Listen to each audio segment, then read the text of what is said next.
The IFERROR function can be used to return a specific value if a formula gives you an error.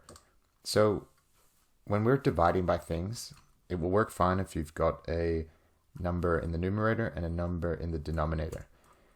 But if this gets replaced with a 0, you're going to get an error because you can't divide things by 0.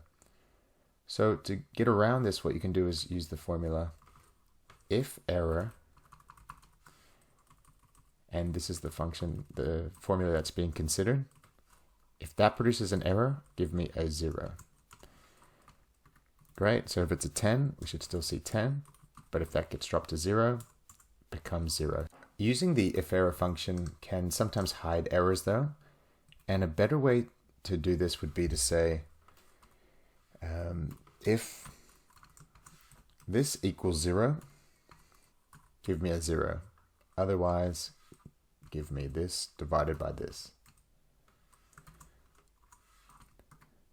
And this will allow the function to produce a 0 if the denominator is a 0, but won't hide any other errors. So if either of these had different error types, this formula would have hid them.